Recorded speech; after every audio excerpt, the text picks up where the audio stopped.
भरी देहु ना लाडो रानी के सिंदूरवा।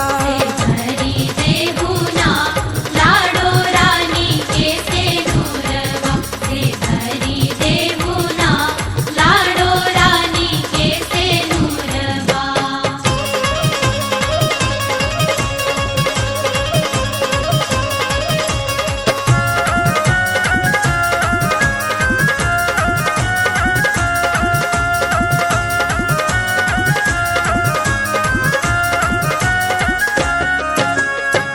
सिरवा पे शोभे दुल्हा चम चम महुरिया, अखिया में कैले दुल्हा कारी रे कजरिया।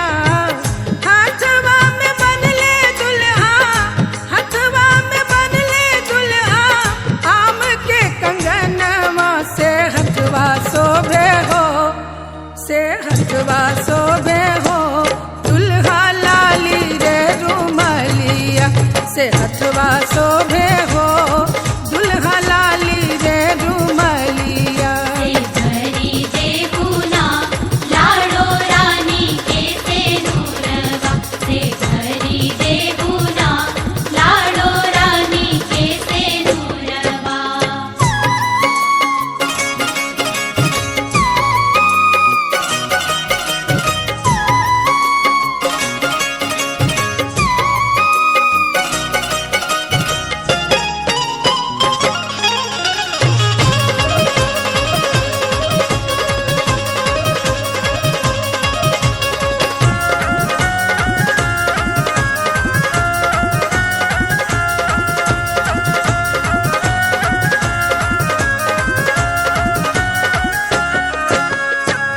बेटी के मंडप बाबा करे कन्यादानवा, दुअरा पे बाजे लागल सातो रंग बजनवा।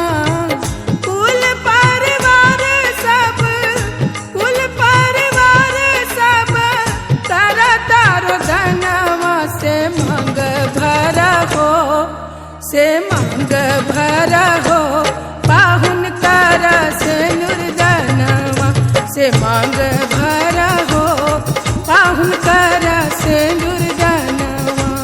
भरी देहु ना लाडो रानी के सिंदूरवा, भरी देहु ना लाडो रानी के सिंदूरवा।